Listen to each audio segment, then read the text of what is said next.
마르코가 전한 거룩한 복음입니다. 그때 예수님께서 군중에게 말씀하셨다. 누가 등불을 가져다가 함지 속이나 침상 밑에 놓겠느냐? 등경 위에 놓지 않느냐? 숨겨진 것도 드러나기 마련이고 감추어진 것도 드러나게 되어 있다. 누구든지 들을 귀가 있거든 들어라. 예수님께서 다시 그들에게 말씀하셨다. 너희는 새겨들어라. 너희가 되어서 주는 만큼 되어서 받고 거기에 더 보태어 받을 것이다. 정녕 가진 자는 더 받고 가진 것이 없는 자는 가진 것마저 빼앗길 것이다. 주님의 말씀입니다. 그리스도님 찬양합니다. 오소서 성령님. 예, 반가워요. 예, 오늘 또 마지막 미사라서 저는 주님께 감사드리면서 기쁘게 미사를 봉헌할 겁니다. 이제 잘 지내요. 딴 신부랑 잘 사시오. 우리 대전교구 성체조배 제가 처음 맡았을 때 오영수 헬레나 회장님 모셔가지고 대화동 성당에 있을 때 그때 처음 맡게 되었습니다. 사무국장 신부님의 부탁으로 인해서요.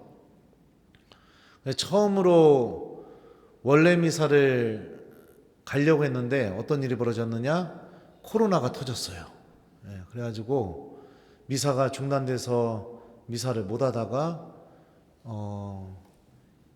직분은 받았지만 미사는 계속 못 하고 있다가 미사 이제 드릴 수 있는 제한이 풀려가지고 목동 성당에서 처음으로 성체조배 원래 미사를 했는데 그때 한 10명 나왔었나 10명도 안 나왔던 걸로 기억납니다.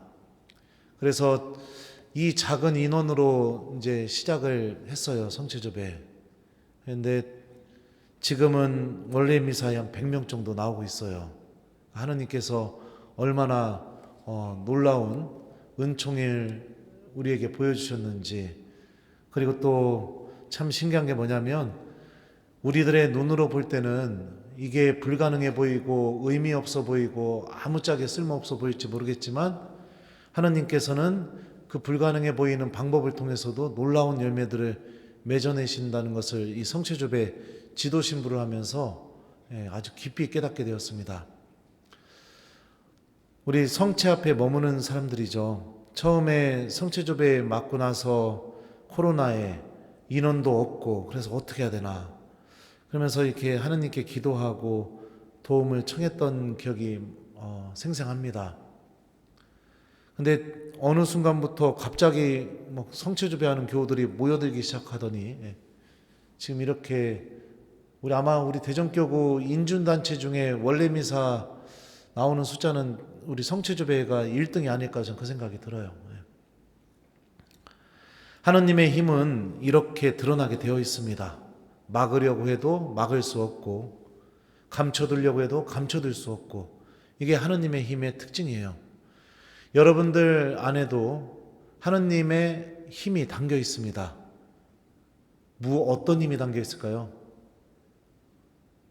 우리를 구원하시겠다는 하느님의 약속이 여러분들 안에 담겨 있고 영원한 생명의 주인공이라는 하느님의 약속이 담겨 있고 무엇보다 하느님의 자녀라는 이 빛나는 사실이 여러분들 안에 담겨 있습니다.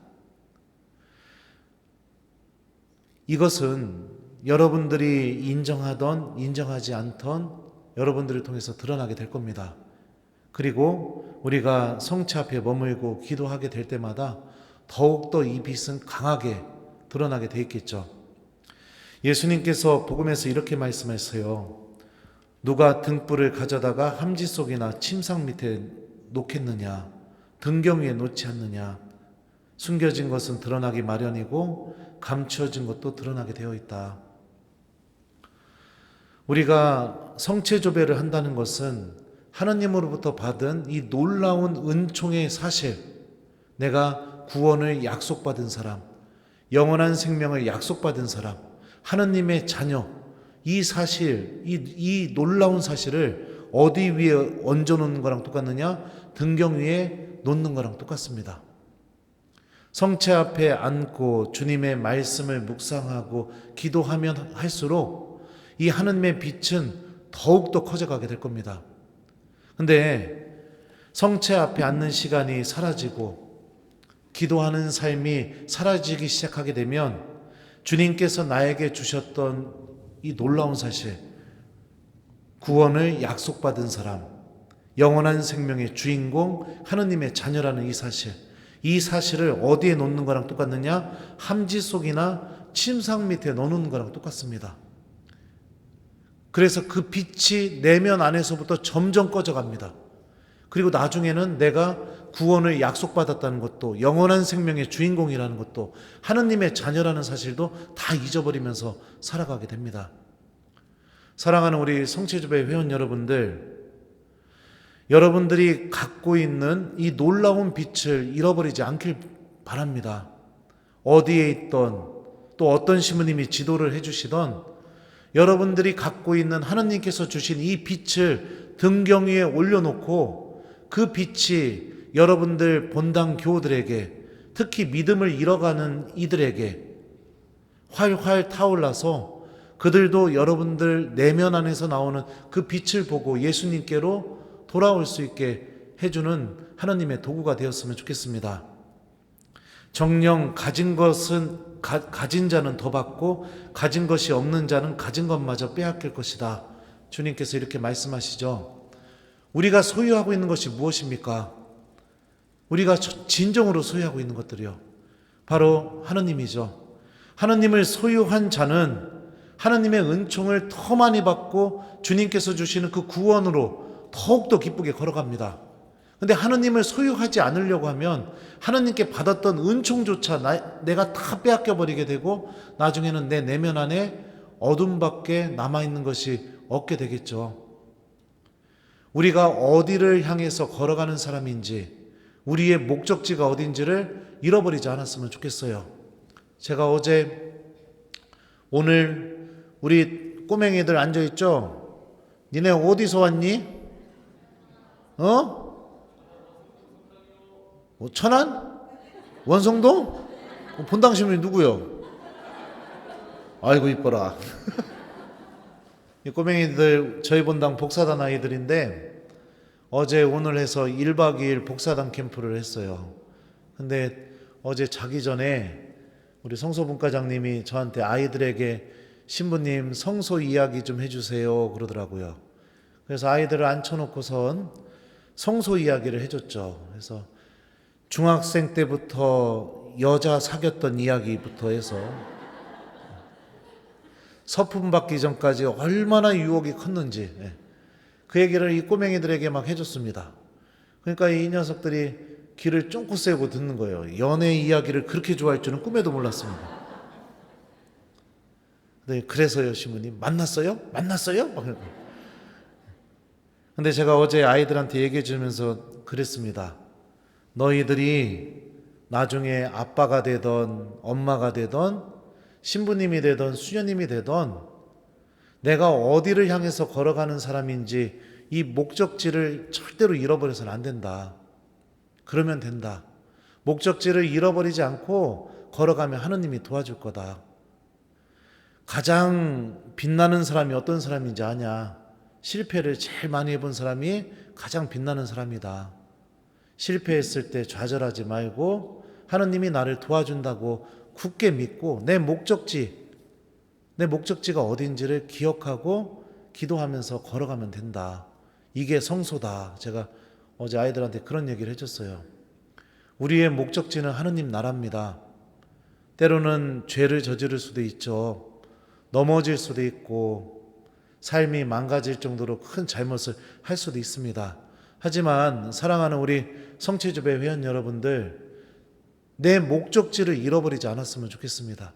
내가 하느님께로 갈 사람이라는 거, 이걸 잃어버리지 않고 우리가 삶을 살아간다면 주님께서 도와주실 겁니다. 다시 일어날 수 있게, 다시 구원의 빛을 찾을 수 있게, 다시 당신께서 인도하시는 그 영원한 생명을 향해 걸어나갈 수 있게 도와주실 겁니다. 그러니 묵묵히 우리가 소유하고 있는 하느님이 주신 이 빛을 함지박 속이나 침상 밑에 계속 넣어두려고 하지 마시고 복음이라는 등경 위에, 성체조배라는 등경 위에, 미사라는 등경 위에, 또 이웃을 위한 사랑이라는 등경 위에 얹어놓고 하나님 나라를 바라보면서 묵묵히 걸어가셨으면 좋겠습니다. 그럴 때 주님께서는 여러분들이 소유한 하나님의 은총을 더 많이 소유할 수 있게 해주실 것이고, 여러분들이 가는 그 발걸음이 구원을 잃어버리고 희망을 잃어버린 이들에게 하나님을 보여줄 수 있는 은총의 발걸음이 되게 도와주실 거예요. 어디에 계시던 또 어떻게 지내시던 여러분들 건강하셨으면 좋겠고, 또 항상 기도하는 모습 잃어버리지 않았으면 좋겠어요. 하나님이 소돔 땅을 두고 아브라함과 대화를 하시죠. 소돔 땅에, 소돔과 고모라 땅에요, 의인 50명만 있다면 50명을 보아서라도 벌하지 않겠다고 얘기하십니다. 그 대화는 의인 10명까지 내려갑니다. 우리가 본당에서 성체주배하는 게 때로는 무의미하게 느껴질지 모르겠지만 성체 앞에 앉을 때마다 나는 그 의인 10명 중에 한 명이 되는 겁니다. 그래서 주님께서 우리 본당 교우들의 죄를 용서해 주실 때 내가 성체 앞에 앉았던 그 모습을 보면서 그들을 용서해 주실 겁니다. 내 가족들이 냉담하고 있다 하더라도 내가 성체 앞에 앉아서 주님을 찾으려고 하고 주님과 함께 있으려고 한 그 시간을 보면서 여러분들의 가족들에게도 용서를 베푸시고 은총을 주실 겁니다. 성체조배는 여러분들 무의미한 시간이 아니라 죄인들에게 자비가 내려오게 하는 구원의 문을 열어주는 시간이고, 내 마음의 빛이 더욱더 환하게 타올라서 하나님을 바라볼 수 있는 힘을 길러줄 수 있는 시간이고, 복음의 진리가 내 안에서 사실이라는 이 놀라운 체험을 우리에게 일으켜주는 시간이 바로 성체조배입니다. 그러니 이 성체조배하는 습관을 여러분들 버리지 마시고 더욱더 열심히 잘 키워나가셔서 하나님을 향해, 또 하나님 나라를 향해 걸어나가는 우리 대전교구 지속적인 성체조배 회원들이 되셨으면 좋겠어요. 그리고 제가 이제 떠나고 난 뒤에 다음 달에 새 신부님이 오셔서 미사를 집전하면 저는 새까맣게 잊어버리시고 새 신부님 한 분만 바라보면서 여러분들 새 신부님 말씀에 잘 맞춰서 성체조배 해나가셨으면 좋겠습니다. 이제 주님께서 저에게 허락하신 은총은 이 미사까지입니다. 이 미사 이후부터는 저는 이제 성체조배 회원들을 지도할 수 있는 은총이 저와 함께 하지 않습니다. 그러니까 새 신부님 열심히 쫓아서 다니시고, 그리고 김재덕 신부님은 이랬는데, 김재덕 신부님은 이랬는데, 이런 소리 하지 마세요. 새 신부님 열정을 다 꺼버리게 되는 그런 잘못된 모습이니까요. 그래서 신부님 많이 도와드리시고, 또 걱정되는 게 뭐냐면 지도 신부님이 바뀌니 원래 미사에 오는 신자들 숫자가 줄었다. 이 소리 들으면 제 마음이 좋을까요? 아니면 슬플까요? 1번, 역시 성체조배는 내가 할 때가 많았어야지. 너무너무 좋아할 거다. 2번, 아이고 어떡하나. 이런 생각이 들 것 같다. 몇 번이에요? 예? 2번이요? 몇 번? 몇 번? 맞아요. 2번이에요. 그러니까 저는 누구보다도 이 성체조배가 더욱더 커져갔으면 좋겠어요. 교구에 있는 신심단체 중에 유일하게 성체 안에 계시는 예수님 곁에 머무는 단체입니다. 우리 교구 안에서 유일하게 우리 교구의 빛을 밝혀주고 있는 단체예요.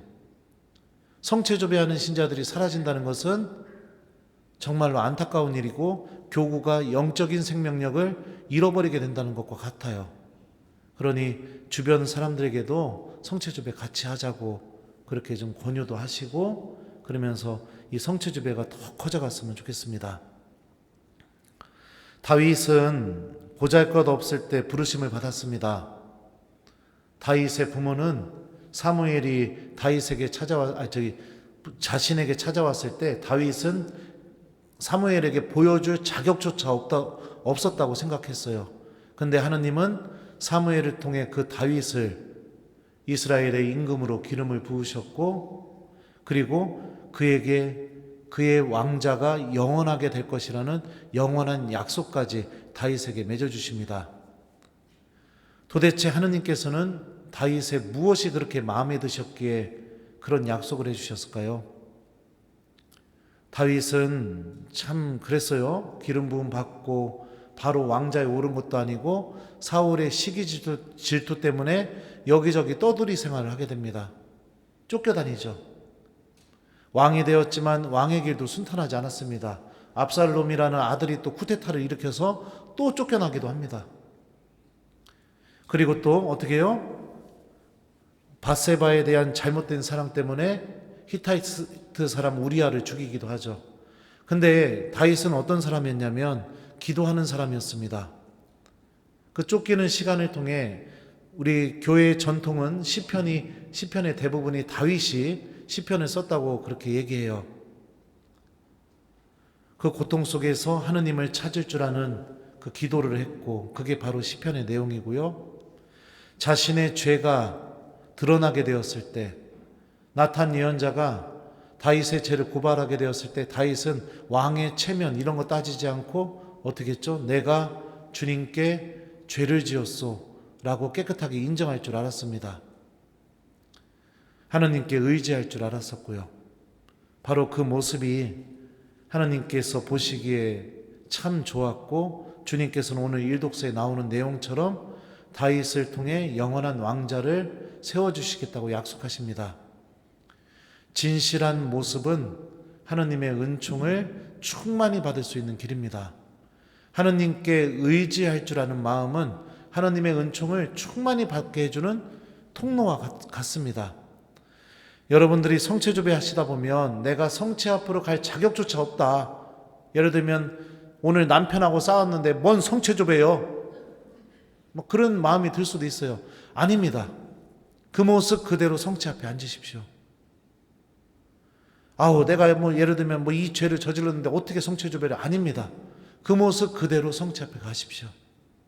그 진실한 모습이 여러분들을 더 큰 은총으로 초대해주고, 하나님께서 여러분들의 상처받은 마음을 어루만져서 여러분들 안에 간직된 빛이 등경 위에서 더 타오르게 해주실 겁니다. 다윗처럼요. 그래서 저는 특별히 걱정하지 않아요. 만약에 오늘 미사가 사목하던 본당에서의 마지막 미사라면 걱정이 많이 될 것 같은데, 우리 성체조배회는 별로 걱정이 안 됩니다.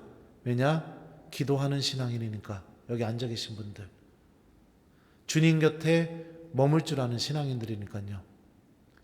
그 모습은 여러분들 잘못되지 않았고, 주님께서 마르타에게 말씀하셨던 것처럼 참 좋은 몫을 얻은 모습이니 그 좋은 몫을 빼앗기지 않도록, 많은 유혹이 있겠지만 성체조배 열심히 하면서 우리 기도 안에서 만나고, 또 언젠가 다음 지도 신부님이 혹시라도 저한테 신부님 성체조배가 더 커졌어요 이 소리를 들면 저도 너무너무 기뻐할 것 같습니다. 항상 응원할 거고 기도 안에서 함께 할 거고요. 여러분들 지지할 겁니다. 그래서 열심히 이 성체조배 잘 지켜주시고 더욱더 교구 안에서 커져가는 공동체가 될 수 있도록 여러분들 도와주셨으면 좋겠습니다. 그래서 이번 한 달 또 성체조배 숙제를 드립니다. 다음 신부님이 또 어떻게 하실지 모르겠지만 원래 미사 전까지 우리 마음 안에 주님께서 주신 빛이 제가 있다고 했죠. 내가 구원을 약속받은 사람, 그 다음에 영원한 생명의 주인공 하느님의 자녀라는 사실, 이 사실이 침상이나 함지박 속에 들어가지 않도록 등경 위에 얹어질 수 있도록 성체조배 하실 때마다 여러분들, 나는 하느님께 구원을 약속받은 사람이라는 거, 영원한 생명의 주인공이고 하느님의 자녀라는 거, 이거를 좀 성체 앞에 앉으면서 기억하고 그리고 나서 성체 조배를 이렇게 하는 한 달을 좀 보내셨으면 좋겠습니다. 우리가 갖고 있는 이 하느님의 은총 더욱더 우리 안에서 커져가게 하고 키워나가는 또 새로운 한 달이 되었으면 좋겠습니다. 누가 등불을 가져다가 함지 속이나 침상 밑에 놓겠느냐? 등경 위에 놓지 않느냐? 숨겨진 것도 드러나기 마련이고 감추어진 것도 드러나게 되어 있다. 아멘.